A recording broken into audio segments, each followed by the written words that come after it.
भाषा मैले बिराइ भन्नु थाले हो त्यस्तो त होइन गाह्रो छ हाम्रो लाइभ हेरौँ रह्यो के छ ठिका छ कि बेठिका छ डबल ट्रिपल केही छ कि संयुक्त सम्झौता ड्याममा हेरेर के छ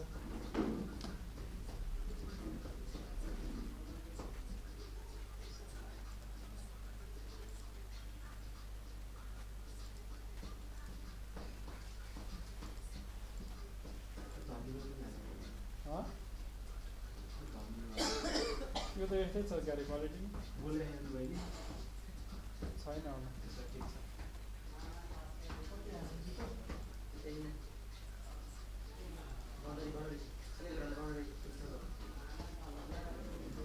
केही आवाज आएको छैन भोल्युम ठुलो गरौँ न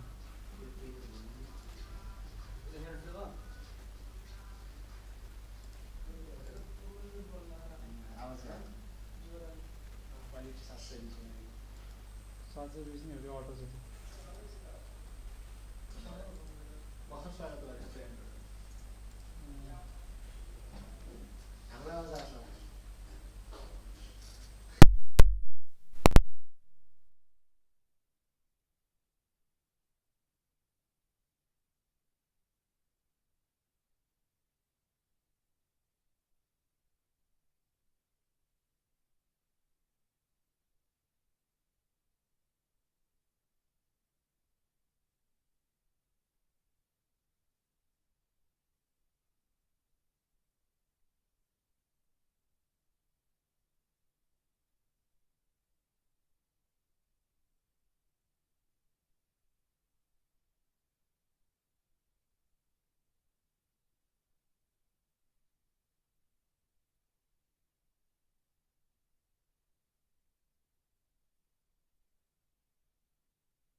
माननीय सदस्यहरू, सङ्घीय संसदको दुवै सदनको संयुक्त बैठकको कारबाही प्रारम्भ हुन्छ।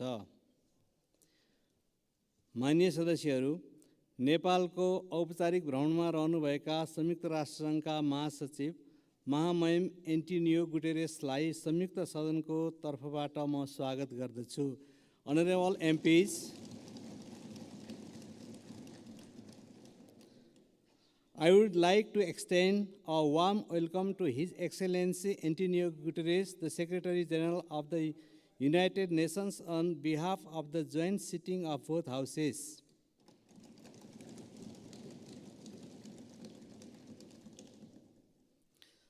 माननीय सदस्यहरू, म महासचिव महामहिम एन्टोनियो गुटेरेसलाई सङ्घीय संसदको दुवै सदनको संयुक्त बैठकलाई सम्बोधनको लागि अनुरोध गर्दछु। Honorable MPs, I would like to request His Excellency Antonio Guterres to address the joint sitting of the both houses of the Federal Parliament.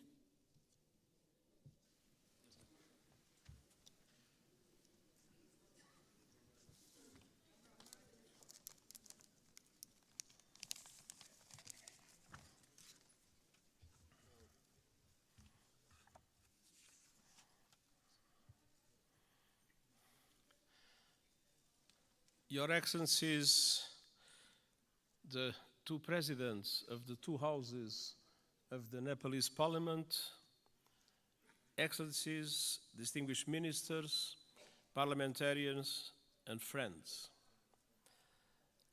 Allow me, before I start, to express my deep gratitude for the wonderful hospitality that the government and the people of Nepal has provided to me during these 3 days. All the facilities that were put at my disposal have transformed this visit in an enormous success. I learned a lot, and I commit to use what I learned to support Nepal in your struggle against climate change and for development of your country. When I am here, I am twice at home.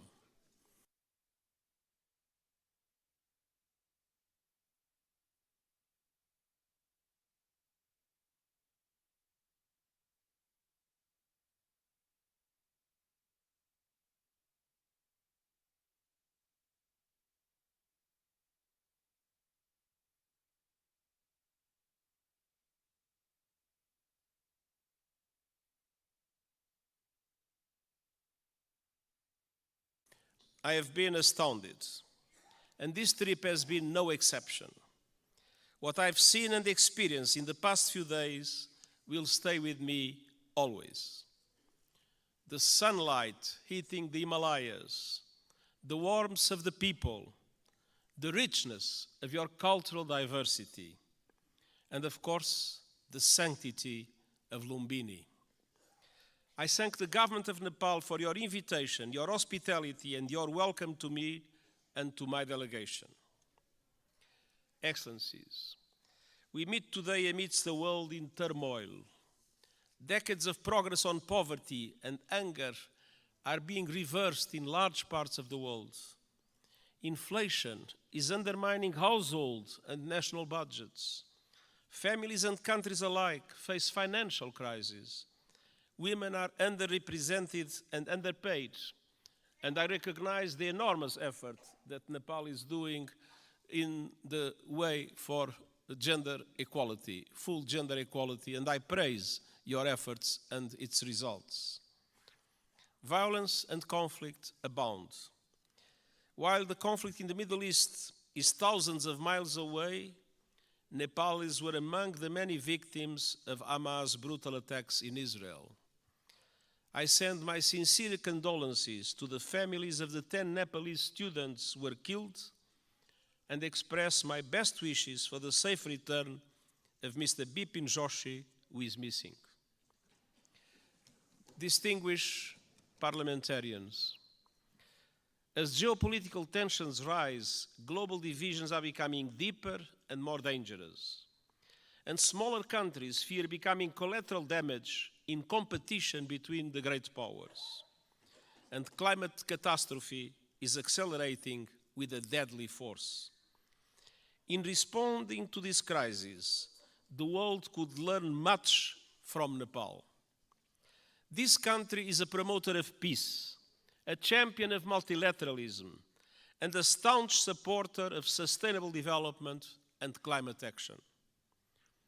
Nestled between two great powers, you have forged your own paths to safeguard your sovereignty and your independence.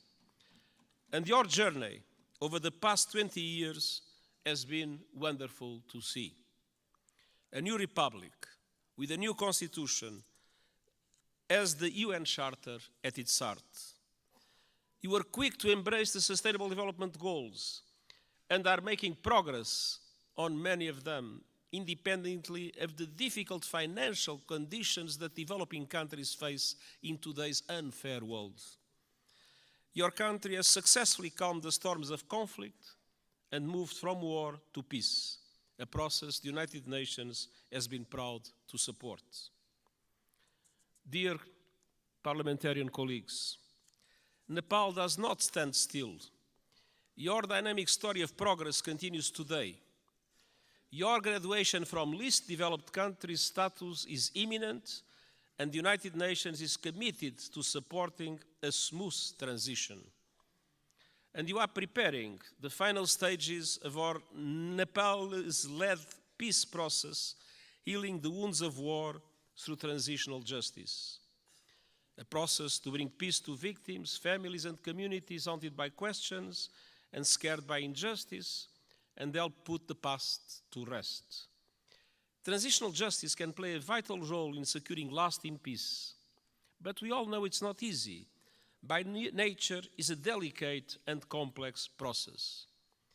We know that transitional justice has the greatest chance of success when it is inclusive, comprehensive, and has victims at its heart. When it centers on truth, reparation, and justice, when women participate fully, and when all victims of human rights violations can find meaningful redress. And I welcome efforts here in Nepal to drive progress and find solutions in this regard. And I want to tell you are not alone. The United Nations, respecting the Nepalese leadership of this process, stands ready to support you with your victim-centered process and its implementation in line with international standards, your own Supreme Court's rulings. The United Nations and Nepal are old friends. Our cooperation runs deep. Nepal has long been a cherished member of the UN family and a powerful voice for developing countries, most recently as chair of the Least Developed Countries Group. And this relatively small country compared with the big powers has made an outsized contribution to international peace. Of all the countries on Earth, Nepal is the second largest contributor of troops to United Nations missions, military and police. I'm sincerely grateful to the Nepali people for their dedication, their courage, and their service in peacekeeping. And I would like to take a moment and ask for one moment of silence to honor those Nepalese who have lost their lives serving under the blue flag.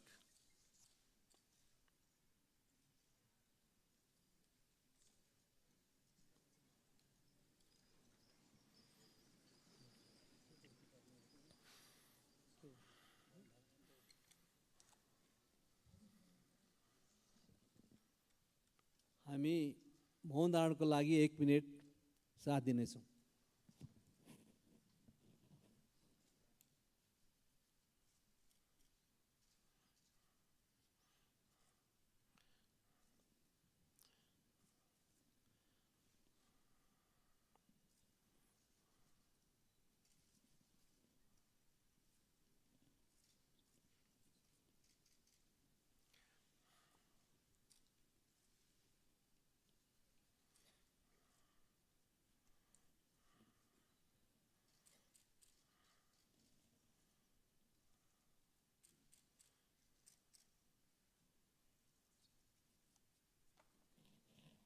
Thank you. Their memory will never be forgotten, and the United Nations is proud of the exceptional contribution of Nepalese soldiers and police officers in our peacekeeping missions. Dear parliamentarian colleagues, on climate action, Nepal is a frontrunner.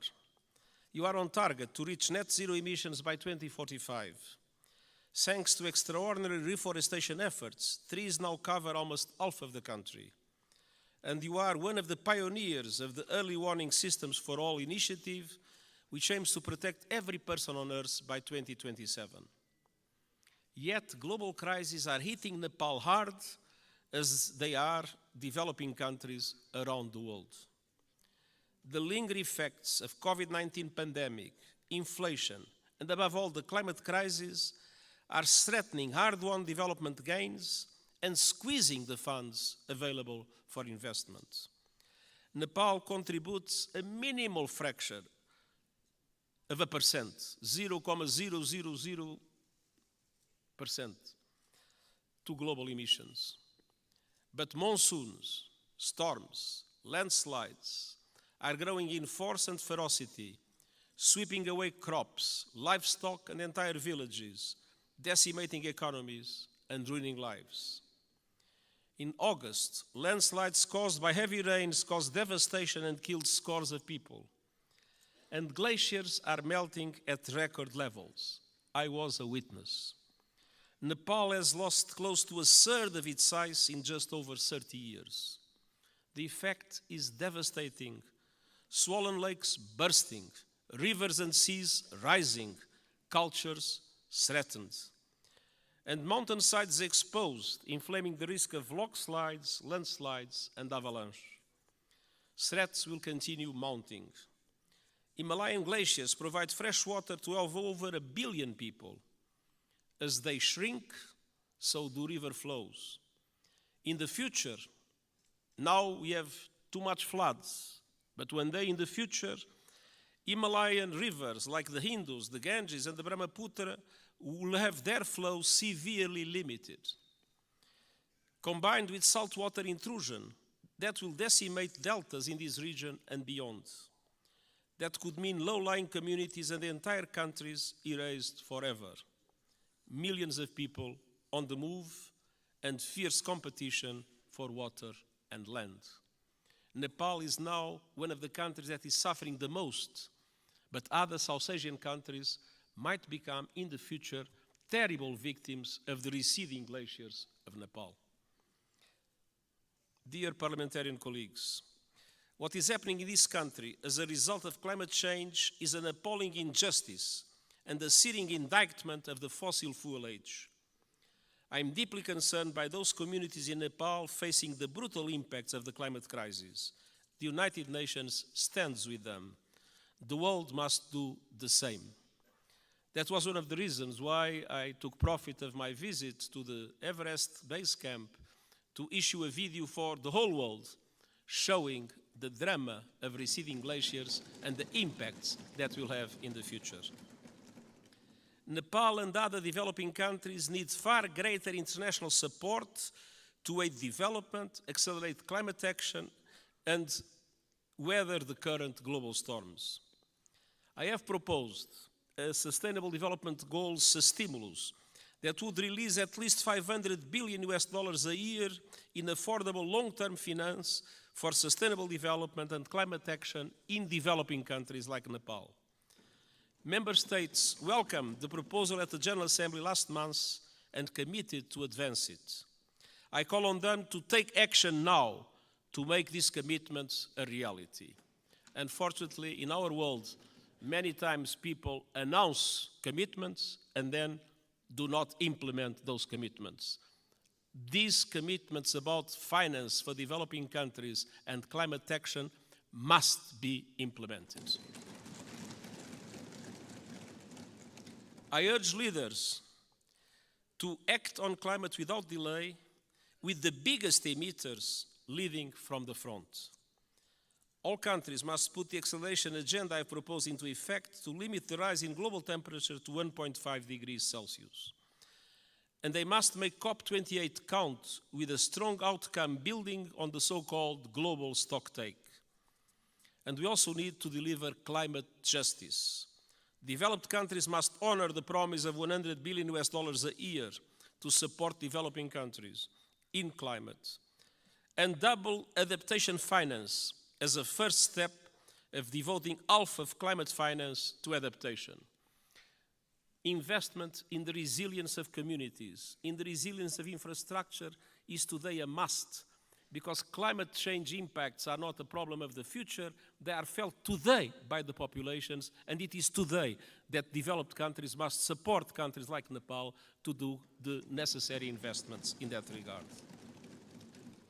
The most vulnerable must be at the center of efforts to build climate resilience. And all parties must operationalize the landmark Loss and Damage Fund at COP28 this year. There is loss and there is damage. You can see it in Nepal. There must be a compensation for it. The Nepalese people depend on it. For families that have lost their home to storms, for communities forced to abandon their villages by rising rivers, loss and damage is not a negotiating point or a bureaucratic abstraction, it is a lifeline. Dear parliamentarian colleagues, Nepal has long been a friend to the international system, and today their system is in dire need of refresh, revitalization and reform. The world is in a state of flux. It is moving towards multipolarity, and that is a good thing. A multipolar world provides new opportunities for leadership and balance on the global stage.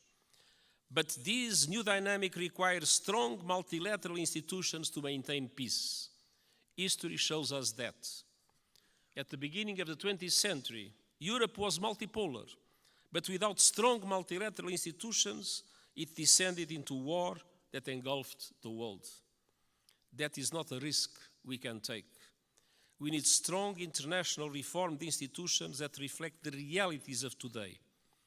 But ours, like the Security Council or the Bretton Woods system, mirror the world in which they were founded almost 80 years ago. They correspond to 1945. They do not correspond to what is the world in 2023. That must change. Developing countries must have far greater representation in international institutions. I have called for reform of the outdated United Nations Security Council. And I have proposed measures to reform the global financial architecture so that it better represents developing countries and responds to their needs. And these proposals are gaining traction at this year's United Nations General Assembly and beyond. But of course, there is always the resistance of those that benefit from the present unfair systems. The United Nations Summit of the Future next year is an important chance to push further progress, and I count on Nepal's support to help make the change we need a reality. Dear parliamentarian colleagues, multilateralism must both reflect the world and respond to it. That means creating the institutions and tools we need to address new threats and to seize new opportunities. Today, technology is an example of both. It can solve problems and spur development, or it can entrench divisions and inflame inequality. Today, it's doing too little of the former and too much of the latter. We need a global response to the technologies that are changing the world at astonishing speed, to harness them for the good of humanity.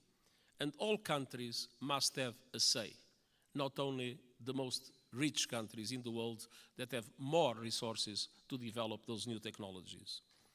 My high-level board on artificial intelligence includes experts from G77 countries, the Global South. It will report this year, so member states can consider global governance options for artificial intelligence. And it also bring the benefits of technology to all and ensure that a new technological era, no one is left behind. This is the purpose of the Global Digital Compact the United Nations is proposing. It aims to bring together governments and industry to ensure that technology works for all and accelerate the Sustainable Development Goals. And I hope the Summit of the Future will be an excellent chance to push progress. As a steadfast champion of multilateralism, peace, and developing countries' interests, Nepal will be a vital ally at the summit. Dear parliamentary colleagues, it has been my great pleasure to visit this extraordinary country over the past few days. What I've seen confirms a simple truth. Nepal is a friend of the world, so the world must be a better friend to Nepal. And the United Nations will never stop fighting to make that a reality, and I thank you.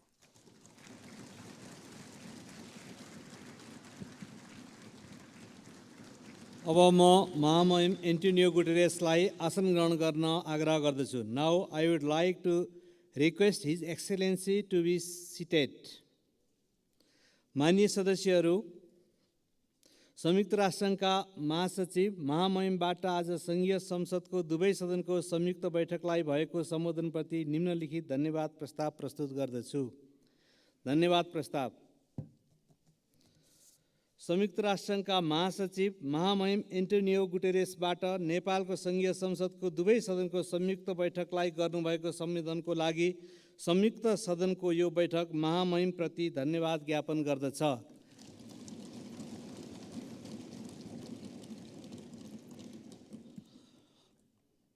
Motion of thanks. This joint sitting of the Federal Parliament of Nepal expresses its gratitude to the Secretary General of the United Nations, His Excellency Antonio Guterres, for his address to the joint sitting of the both Houses of the Federal Parliament.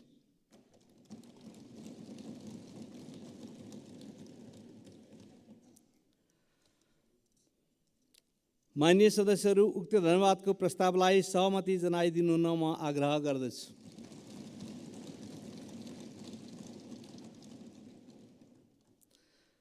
माननीय सदस्यहरू, यो बैठक स्थगित भए पश्चात सम्पूर्ण माननीय सदस्यहरू आफ्नो स्थानमा उभिएर महासचिव महामहिम एन्टोनियो गुटेरेसलाई बिदाई गरिदिनु हुन म आग्रह गर्दछु.